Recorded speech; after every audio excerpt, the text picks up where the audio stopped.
My adoptive parents waited 3 years to harvest my womb for their real daughter, so I left them with empty cribs instead. I was 14 when I overheard Mom and Dad discussing my ovaries like they were discussing the weather. We were sitting in Dr. Caldwell's office for what I thought was a routine checkup. Their real daughter, Penelope, had been diagnosed with premature ovarian failure at 16. She was everything I wasn't. Blonde, delicate, their biological miracle after years of infertility. I was the backup plan they'd adopted from foster care. The transplant would be simple, the doctor explained. Young, healthy eggs from a compatible donor. They'd been testing my blood for months under the guise of checking my iron levels. All those vitamins they insisted I take, the special diet, the constant medical appointments they claimed were because they cared about my health. That's when I heard Dad ask when they could schedule the procedure. My procedure, my eggs, my future children. For their golden child who'd never looked at me as anything more than the charity case cluttering up her perfect life. I sat frozen in that examination chair, medical gown crackling as my hands shook. 3 years of playing happy family. 3 years of believing they actually wanted me. The adoption papers suddenly made sense. Why they'd specifically requested a healthy teenage girl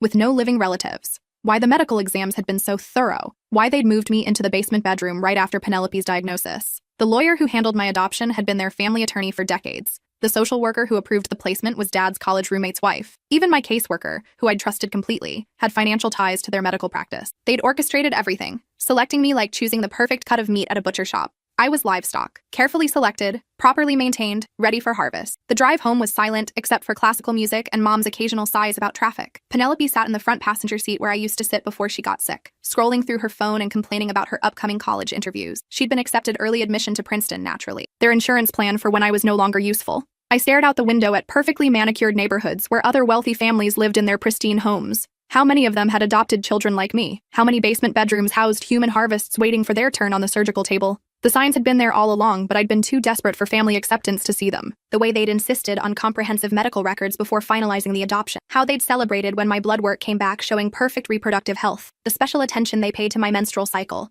tracking it more carefully than most mothers track their biological daughters. They'd celebrated my first period like it was Christmas morning. Mom had taken photos of the calendar where she'd marked the date, Dad had opened champagne, and they'd given me an expensive piece of jewelry that I now realized was probably payment for reaching reproductive maturity. At the time, I thought they were just progressive parents who celebrated natural biological milestones. Looking back, they were celebrating the maturation of their investment. That night, I heard them on the phone with their lawyer, discussing the consent forms they'd need me to sign, how they'd frame it as helping my sister, as being grateful for everything they'd given me, the private school tuition, the dance classes, the college fund they claimed to be building, all investments to keep their donor healthy and compliant. They'd already drafted the paperwork, minor surgical procedure to help a family member, completely routine. The risks were minimal, they'd tell me, just a few weeks of recovery time. I'd bounce back quickly at my age. What they wouldn't mention was that the procedure would permanently destroy my fertility, that removing viable eggs required taking most of my ovarian tissue, that I'd need hormone replacement therapy for the rest of my life, that I'd never be able to carry children naturally, that the surgery would essentially castrate me at 15 to give their biological daughter the family she deserved. The medical terminology they used was deliberately vague and reassuring. Egg sharing between sisters,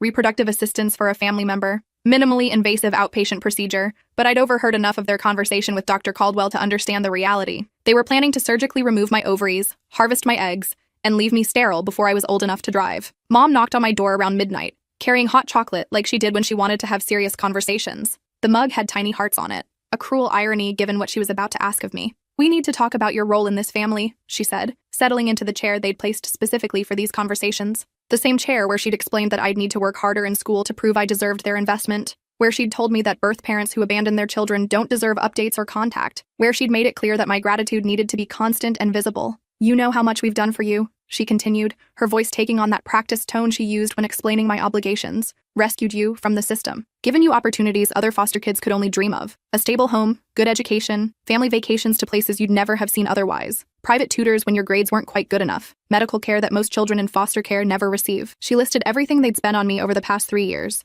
The exact dollar amounts for school tuition, medical appointments, clothing, extracurricular activities. She'd kept detailed financial records of their investment in me, and now she was presenting the bill for payment. Now it's time to give back. She explained how the surgery would help Penelope have children someday, how I should feel honored to contribute something so meaningful to someone who'd shown me such kindness over the years. How ungrateful it would be to refuse after everything they'd invested in me. How disappointed she'd be if I proved to be as selfish as my birth mother who'd abandoned me to the system. The procedure would leave me sterile, but she assured me I'd understand eventually. After all, what kind of future could a foster kid really expect? Even with their help, I'd probably struggle financially, maybe end up in an unstable relationship, possibly repeat the cycle of abandonment that brought me to them. At least this way, My sacrifice would mean something. Penelope could carry on the family name, have the children she deserved, continue their legacy of success and contribution to society. Think about it, she said, stroking my hair like she did when I was younger and still believed she loved me. You could be part of something bigger than yourself. Instead of just another statistic from the foster system, you could help create the next generation of our family. She painted a picture of Penelope's future children calling me auntie, grateful for the gift I'd given their mother. She described family gatherings where I'd be honored for my contribution, respected for my sacrifice. She made it sound noble, meaningful, like I'd be remembered forever for helping my sister achieve her dreams of motherhood. But the subtext was clear. If I refused, I'd be out on the street before my 16th birthday. They'd invested 3 years in me, and they expected a return. My education, my housing, my entire future depended on my willingness to give up my reproductive system for Penelope's benefit. I nodded and smiled like the grateful daughter they expected, asked thoughtful questions about the procedure, expressed concern for Penelope's well-being and future happiness, promised to think about it seriously and discuss it with them soon. But that night, I made my own plans. I started documenting everything, recording conversations on my phone hidden under textbooks during family dinners when they discussed my upcoming surgery like it was already decided, photographing medical documents they left lying around their home office, consent forms with practice versions of my signature, financial records showing payments from some kind of medical trust fund I'd never heard of. The evidence piled up quickly. Text messages between mom and dad about scheduling the surgery during my spring break so I wouldn't miss too much school. Emails with Dr. Caldwell discussing the best approach to maintain my trust until the procedure was complete. Insurance forms that listed me as a living organ donor for family members. Phone calls with other parents discussing similar procedures they'd arranged for their own adopted children. I found receipts for medical equipment they'd been stockpiling in the garage. Hormone injections to optimize my egg production in the months leading up to surgery. Pain medications for my recovery period. Surgical supplies that painted a picture of someone preparing for a much more invasive procedure than the minor outpatient surgery they'd described to me. The most disturbing discovery was a detailed timeline they'd created, month by month, planning for the year leading up to my surgery. Dietary changes to improve my reproductive health, exercise restrictions to prevent any injuries that might delay the procedure. Even my class schedule had been modified to reduce stress that might affect my hormone levels. They'd been preparing to harvest me for over a year. I found journals Mom had kept tracking my physical and emotional development since the adoption, notes about my attachment to the family, my gratitude levels, my likelihood of cooperation with medical procedures, observations about my menstrual cycle, my physical maturation, my psychological vulnerabilities that could be exploited to ensure compliance. The clinical detachment was more horrifying than outright cruelty. She wrote about me like I was a science experiment, documenting my responses to different manipulation techniques and recording which approaches were most effective in securing my obedience. There were personality assessments noting that my history of abandonment made me desperate for approval and family acceptance. Behavioral observations about my eagerness to please and tendency to blame myself when relationships became strained. Psychological profiles suggesting I could be manipulated through guilt and obligation rather than requiring physical coercion. The breaking point came when I found the real adoption contract hidden in Dad's office safe. The combination was Penelope's birthday, naturally. Inside were documents that made my blood run cold and my hands shake as I photographed each page. They'd already signed papers with a private clinic in Switzerland. The procedure was scheduled for my 15th birthday, a twisted present that would guarantee their daughter's future while ending any chance of mine. But the Swiss clinic wasn't just handling my case. There were files for 6 other adopted children, all between 14 and 17, all scheduled for similar procedures over the next 2 years. I wasn't their only harvest. I was part of a systematic operation. There were financial records showing they'd been receiving monthly payments from Penelope's medical trust fund specifically for my care and maintenance. Money that had gone toward their new Mercedes, the vacation home in Aspen, Penelope's expensive experimental treatments, and the private school tuition they claimed was such a generous gift. I was a profitable investment being maintained until it was time to cash out my reproductive organs. But the payments weren't just from Penelope's trust fund. There were deposits from multiple sources, suggesting they were being compensated by other families for services related to adoption and organ procurement. They weren't just harvesting me for Penelope, they were running a business. The most damning evidence was a series of emails with other wealthy families discussing the adoption network they'd helped establish. Recommendations for agencies that specialized in placing healthy children with couples who needed compatible donors. Tips for maintaining the children's trust and gratitude until harvest time. Success stories about procedures that had already been completed on other adopted children. They had photos, before and after medical scans of children who'd undergone similar surgeries. Financial breakdowns showing the cost-benefit analysis of adoption versus purchasing reproductive materials on the black market.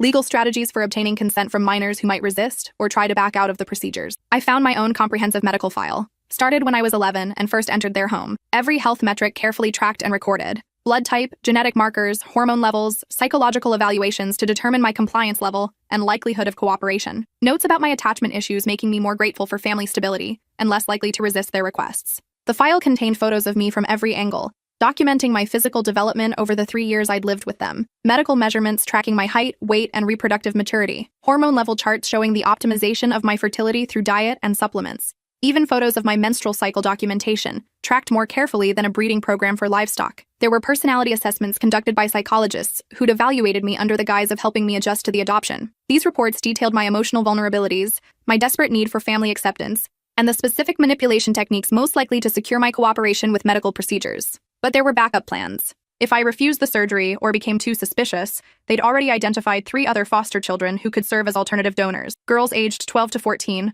all from broken homes with histories of abuse, all desperate for stability and family acceptance. Each had detailed medical files and compatibility assessments. Each had families already lined up to adopt them if I became unavailable. The network was bigger than I'd imagined. Dozens of wealthy families across multiple states, all using the adoption system to acquire compatible donors for their biological children. Social workers being paid substantial bribes to falsify background checks and expedite placements of healthy children with compatible families. Medical professionals providing off-the-books evaluations to identify the healthiest candidates. Legal teams ensuring the adoptions were structured to give maximum control to the adoptive parents. There were spreadsheets tracking children by organ compatibility, age, and psychological vulnerability. Color-coded charts showing which children were ready for harvest and which needed more time to be properly conditioned. Financial projections for the long-term costs of maintaining multiple human donors versus the medical savings from having compatible organs readily available. I found correspondence with international clinics offering services that were illegal in the United States. Switzerland, Thailand, Mexico, Romania, countries where medical procedures could be performed with minimal oversight and questionable consent protocols.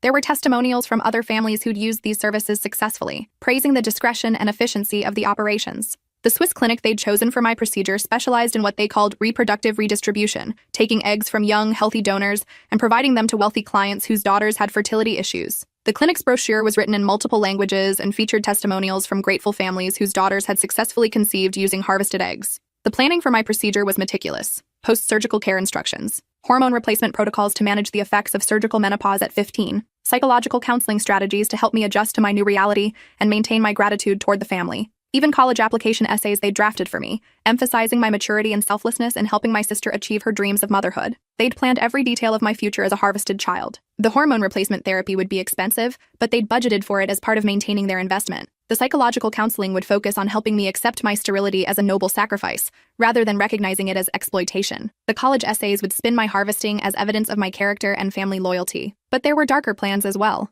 Documents discussing what to do if I became difficult or non-compliant after the surgery. Boarding school options for troubled teens where I could be sent if I became too emotionally challenging to manage at home. Psychological facilities where I could be treated for adjustment disorders if I couldn't accept what had been done to me. They'd even planned for the possibility that I might try to expose them. Legal strategies for discrediting my testimony by emphasizing my history in foster care and my gratitude debt to them. Character witnesses who would testify about their generosity in adopting me. Medical experts who would minimize the significance of the procedure and emphasize the benefits to Penelope. I found recordings they'd made of our family conversations, edited to make it sound like I was enthusiastic about helping Penelope and grateful for the opportunity to contribute to her future. These recordings were part of their legal insurance policy, designed to prove my consent if I ever tried to claim the surgery was performed against my will. 2 weeks before the scheduled surgery, I disappeared. I'd been planning this for months, hiding cash from my allowance in a safety deposit box I'd opened using fake identification obtained through online forums that helped trafficked children escape dangerous situations. Memorizing bus schedules and researching emancipation laws in states with better protections for minors fleeing abusive families.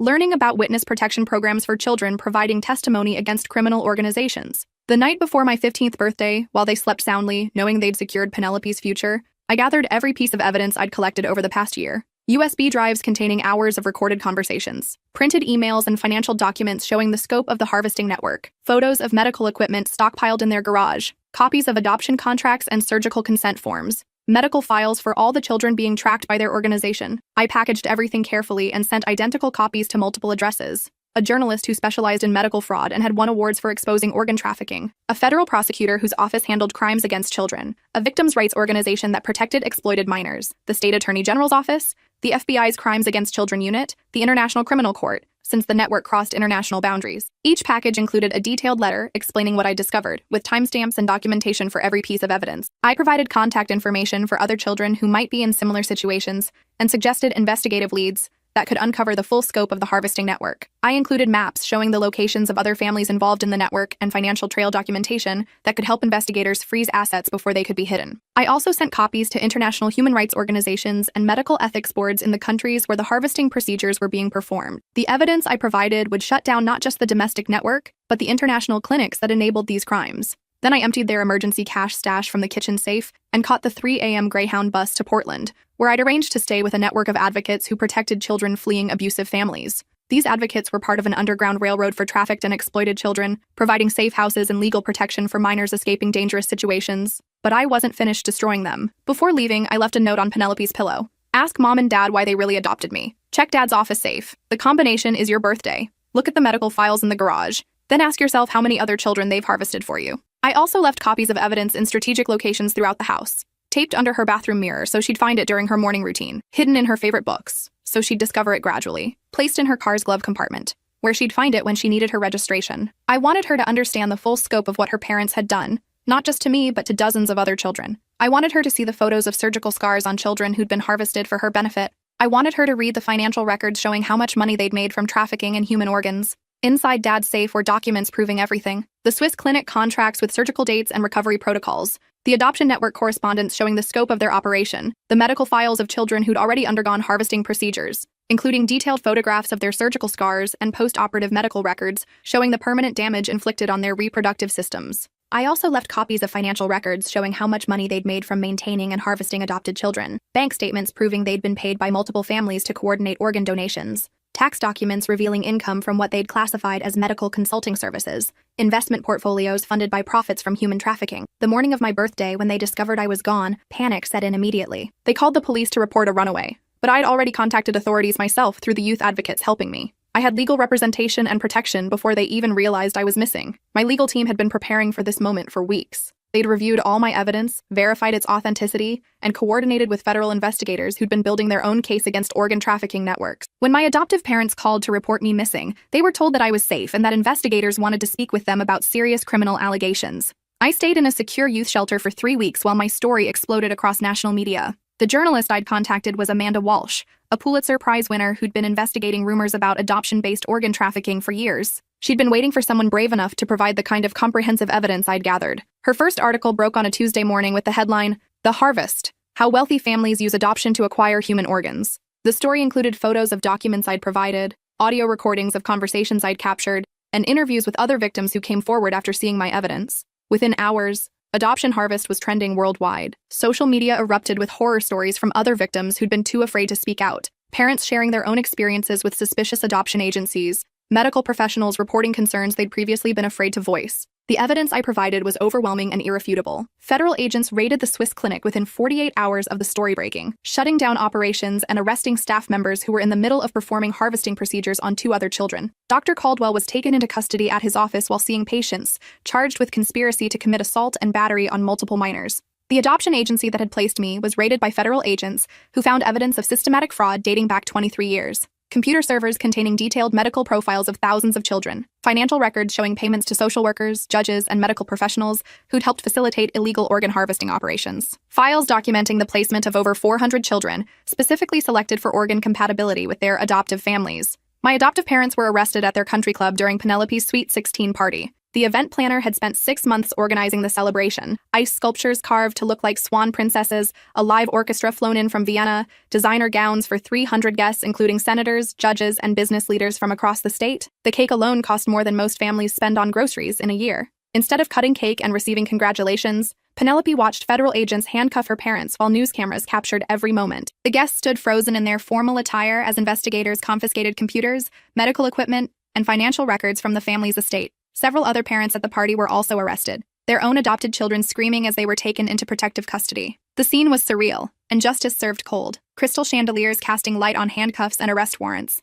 designer gowns and tuxedos contrasting with federal badges and evidence bags, children in party clothes being comforted by social workers, while their adoptive parents were read their rights for conspiracy to commit assault on minors. The arrests happened during the toast to Penelope's future. The family patriarch was mid-speech about his granddaughter's bright prospects when federal agents entered the ballroom. The irony wasn't lost on anyone. They were celebrating her future while being arrested for destroying mine. The investigation that followed revealed a network spanning 17 states and 8 countries, wealthy families using adoption agencies as organ procurement services for their biological children, social workers being paid substantial bribes to falsify background checks and expedite placements of healthy children with compatible families, medical professionals providing illegal evaluations and procedures while maintaining plausible deniability through offshore partnerships. Federal prosecutors uncovered evidence of over 800 children who'd been harvested for organs, reproductive materials, bone marrow, and other biological resources over the past 3 decades. Some had been kept for years before harvest, raised like prize livestock until their organs were needed. Others had been used multiple times, their bodies systematically mined for whatever biological materials their adoptive families required.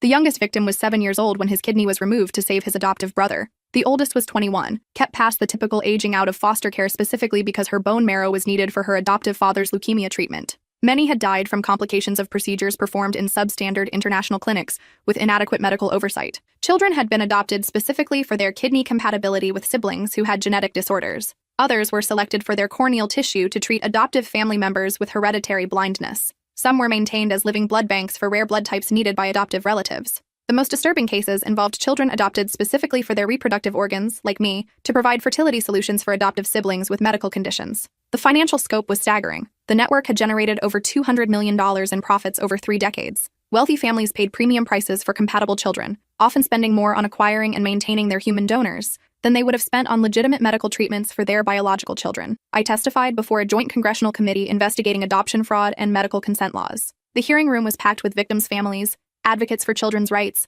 and media covering the biggest adoption scandal in American history. My face was blurred on camera to protect my identity, but my voice carried clearly as I described what they'd planned to steal from me. The testimony lasted 3 days. I described every aspect of the harvesting network, from the initial selection of compatible children through the post-surgical management of harvested victims. Senators wept openly as I detailed the systematic abuse, the psychological manipulation designed to make children grateful for their exploitation, the financial incentives that turned social workers and medical professionals into accomplices, the legal loopholes that allowed wealthy families to purchase children like livestock for future harvest. The committee room fell completely silent when I read excerpts from the other families' email. Parents discussing which organs their adopted children might eventually provide. Medical professionals debating the optimal age for harvesting different types of tissue. Financial advisors calculating the cost-benefit ratio of long-term child maintenance versus black market organ purchases. One email thread particularly shocked the senators, a group of mothers planning a dinner party to celebrate their daughter's upcoming reproductive organ harvests. They discussed the procedures like scheduling spa appointments, comparing notes on recovery times and hormone replacement protocols. One woman mentioned she was already shopping for baby clothes in anticipation of her daughter's eggs producing grandchildren. Another disturbing revelation was the psychological manipulation used to maintain children's compliance.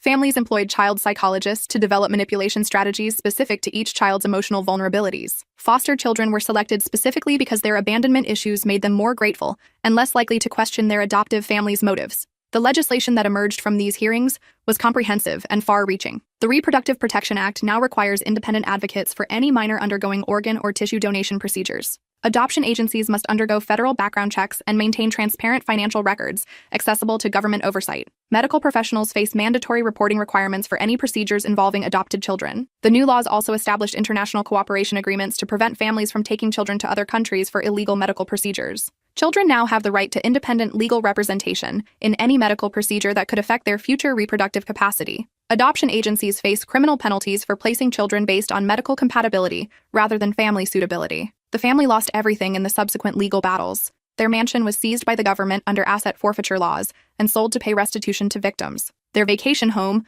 luxury cars, boats, and investment properties were all liquidated. Dad received 28 years for conspiracy, fraud, attempted assault on multiple minors, racketeering, and international human trafficking. Mom got 22 years for child endangerment, exploitation, facilitating organ trafficking, and conspiracy to commit assault. Their sentences were severe because prosecutors proved they'd been operating the harvesting network for over 3 decades, making them responsible not just for planning to harvest my organs, but for the successful harvesting of hundreds of other children. Financial records showed they'd received payments for coordinating dozens of illegal procedures. They weren't just victimizing me. They were the architects of a criminal organization that had devastated thousands of families across multiple countries. The medical practice they'd used as a front for their trafficking operation was liquidated, with proceeds distributed among the families they'd destroyed. Their professional licenses were permanently revoked. Their names were added to international databases of human traffickers, ensuring they could never again work with children in any capacity. Penelope was placed with her maternal grandmother in another state, after child services determined she'd been psychologically manipulated but wasn't directly complicit in the harvesting operations. The investigation revealed that her medical condition had been deliberately exaggerated by her parents to justify the emergency procedures they'd planned for me. Her fertility issues were actually treatable with standard hormone therapy that cost less than $1,000 per month. Her parents had chosen to pursue harvesting my organs instead of seeking proper medical care for her, apparently because they wanted to maintain control over her reproductive future and possibly harvest additional children for other medical needs as she aged. During the investigation, Child Services discovered that Penelope had been kept deliberately isolated from information about the family's criminal activities. She attended boarding school for most of the year, spent summers at expensive camps, and was discouraged from forming close relationships with me or asking questions about my medical appointments. Her parents had carefully constructed her world to keep her ignorant of how her medical treatments were being funded, but the isolation went deeper than that. They'd monitored her communications, controlled her friendships, and structured her education to prevent her from learning about consent laws, medical ethics, or children's rights. She'd been as controlled as I was, just in different ways designed to maintain her ignorance rather than her compliance. She sent me a letter during the trial, written on expensive stationery that must have cost more than my weekly food budget at the youth shelter. The words were carefully chosen, probably reviewed by lawyers,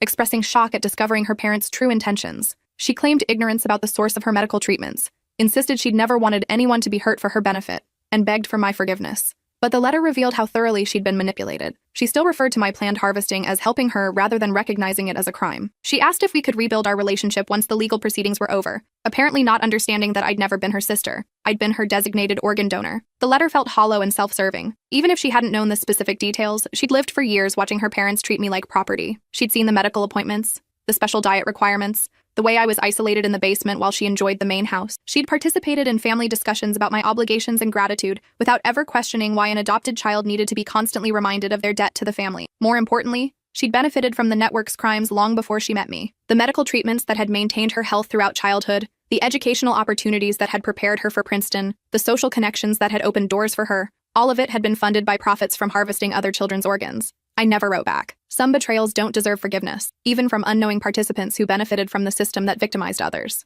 Her ignorance, whether genuine or willful, didn't erase the harm caused by her family's crimes, or her complicity in accepting benefits she never questioned. During the media circus that followed my testimony, something beautiful happened. Dr. Carmen Rivera, a reproductive rights advocate who'd been fighting medical exploitation for decades, reached out through my legal team. She'd followed my case from the beginning, she said, and was amazed by my courage in exposing such a massive criminal network. She offered me a full scholarship to study pre-med at the university where she taught, along with psychological counseling to help me heal from the trauma and a safe place to live while I rebuilt my life. More importantly, she offered me something no adult had ever given me before: acceptance for who I was instead of what I could provide. Dr. C. Rivera had herself been a victim of medical exploitation as a child, forced into experimental treatments by parents who saw her as a vessel for medical research rather than a person deserving protection. She dedicated her career to preventing other children from experiencing similar exploitation, and she saw in me the potential to become a powerful advocate for children's rights. She became my mentor, then my chosen family. The first adult who ever wanted me for my mind, my potential,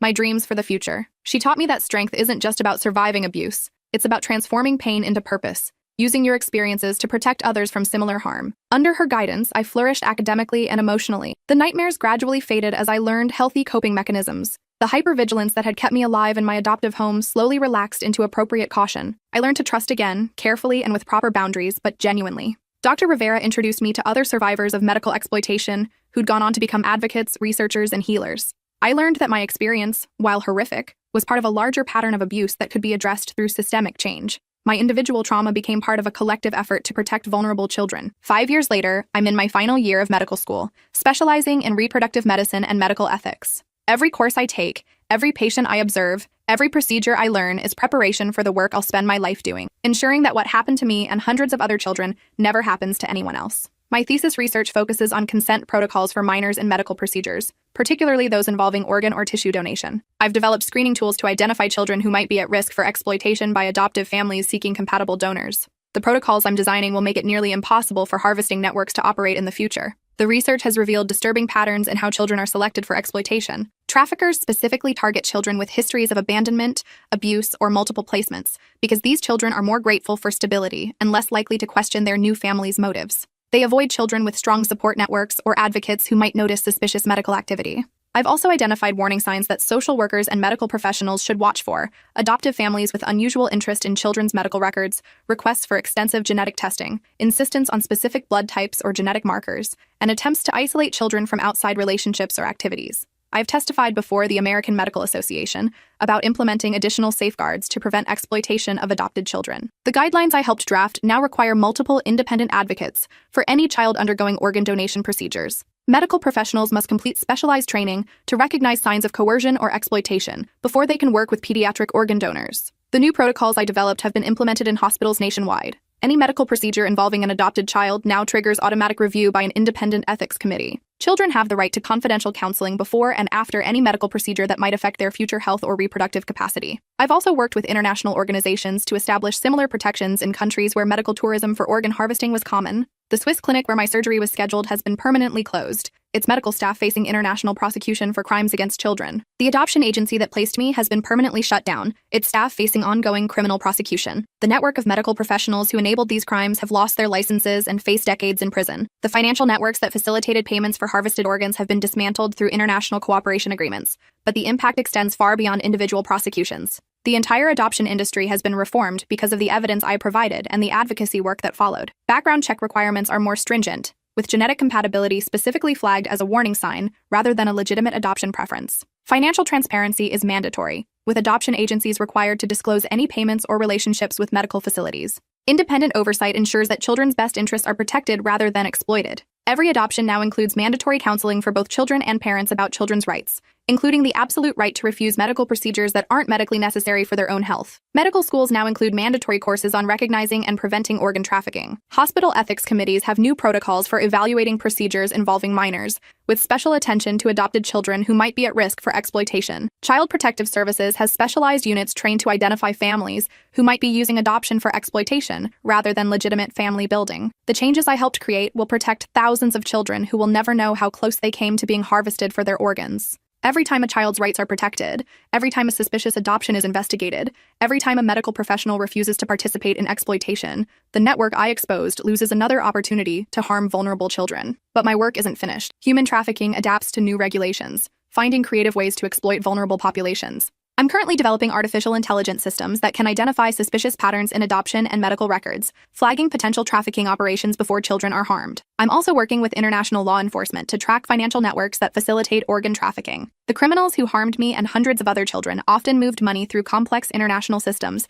designed to hide their profits and avoid prosecution. 6 months ago, I received an email from Penelope. She's 23 now, married to her college sweetheart, and pregnant with their first child. Her fertility issues had been completely resolved with standard hormone therapy, something that would have been discovered with proper medical evaluation, instead of the rushed path toward harvesting my reproductive system that her parents had chosen. She wanted to apologize again, to thank me for exposing the truth that saved not just me, but hundreds of other children who would have been harvested by the network her parents helped create. To tell me that she'd named her daughter after me, hoping to honor what she called my courage in bringing down the criminal organization that had victimized so many families. She wrote about the therapy she'd undergone to process her parents' crimes, and her own unwitting participation in their exploitation of. She described the guilt she carried about benefiting from their criminal activities, even though she hadn't known the full scope of what they were doing. She asked if we could meet, if there was any possibility of rebuilding some kind of relationship based on honesty instead of the lies that had defined our childhood. The email was longer than her previous letter, more detailed about her life since the arrests. She'd changed her major from pre-law to social work, focusing on child advocacy. She'd testified before legislative committees about reforming adoption oversight.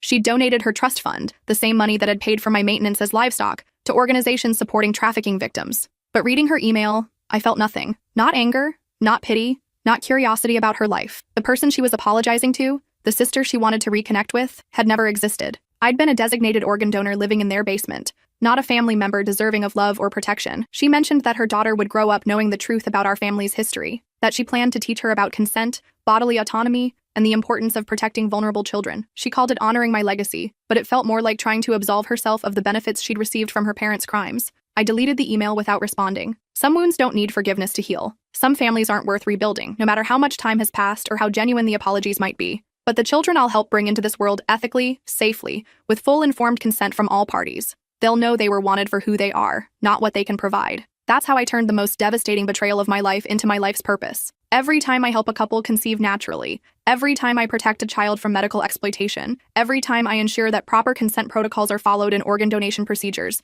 I think about those empty cribs my adoptive parents will never fill. They invested 3 years in maintaining their human livestock, carefully conditioning me for harvest. I've dedicated my entire adult life to ensuring no child ever becomes a harvest victim again. The work is emotionally challenging. Every case I review, every child I evaluate, reminds me of my own vulnerability at their age. But it's also deeply meaningful. When I identify a child at risk and intervene before harm occurs, I'm saving them from the trauma I experienced. When I train medical professionals to recognize exploitation, I'm preventing dozens of future victims. Last month, I identified a suspicious adoption case that bore striking similarities to my own situation. A wealthy couple had specifically requested a teenage girl with rare blood markers that matched their adult son's genetic condition. The girl had been moved through 3 different foster placements in 6 months.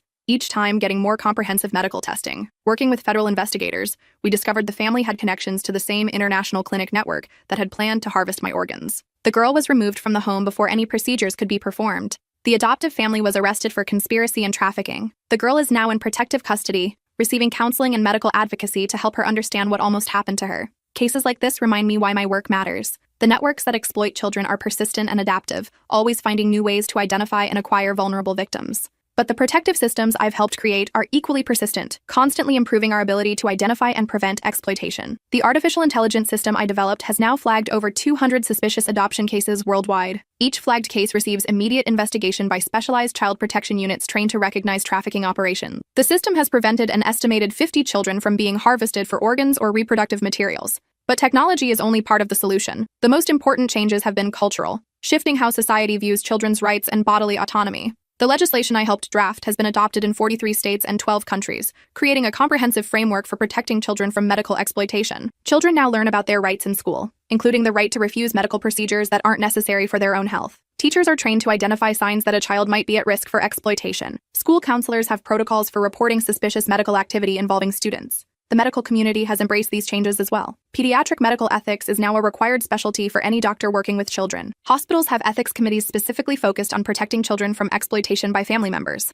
Medical schools teach courses on recognizing and preventing organ trafficking. International cooperation has been crucial for dismantling the clinic networks that enabled harvesting operations. The Swiss clinic where my surgery was scheduled was just one node in a global network of facilities offering illegal procedures to wealthy clients. Working with law enforcement agencies worldwide, we've identified and shut down 47 similar facilities across 6 continents. The financial networks that facilitated these crimes have also been disrupted. Banks now have protocols for identifying suspicious payments related to adoption or medical procedures involving children. International financial monitoring systems flag transactions that might be related to organ trafficking. Asset forfeiture laws allow governments to seize profits from trafficking operations and return them to victims as compensation. But perhaps the most significant change has been in how society views adoption itself. The romanticized notion of grateful rescued children has been replaced by a more realistic understanding of adoption as a child welfare intervention that must prioritize children's interests over adults' desires. Prospective adoptive parents now undergo extensive screening specifically designed to identify those who might exploit children for medical purposes. Social workers receive specialized training in recognizing signs of trafficking intent. Adoption agencies face criminal penalties for placing children based on medical compatibility rather than family suitability. These systemic changes mean that children like me are much less likely to be victimized in the future. But vigilance is constant. Traffickers adapt their methods as quickly as we adapt our protections. My work continues to evolve, identifying new threats and developing new safeguards. In the end, I won. They got prison cells and destroyed reputations. I got a future they could never steal, a purpose they could never corrupt, and a family built on love instead of exploitation. The network they built to harvest children's organs has been completely dismantled. The wealth they accumulated through decades of exploitation has been redistributed to their victims. The future they planned, built on the destroyed bodies of adopted children, will never exist. Instead, I'm building a different future, one where children are protected instead of exploited, where adoption creates families instead of creating victims, where medical procedures heal instead of harvest. They wanted to take my eggs to give their daughter children. Instead, I'm using my life to give hundreds of children safety, protection, and futures free from exploitation. My work has protected over 800 children from trafficking operations worldwide. The systems I've developed have identified trafficking networks in 32 countries. The legislation I've helped draft has created legal protections for millions of vulnerable children. But the most meaningful impact is personal. Every child I protect gets to keep their body whole, their future intact, their choices their own. They get to grow up and decide for themselves whether to have children, who to love, what to do with their lives. That's real victory. That's genuine justice. And every day I wake up free, healthy, and whole is another day their plan failed and mine succeeded. The empty cribs my adoptive parents will never fill represent more than just their personal failure. They represent the failure of an entire system designed to commodify vulnerable children. But the children I've helped protect will fill cribs of their own someday, if they choose to, with families built on love rather than exploitation. That legacy is worth everything I endured to create it.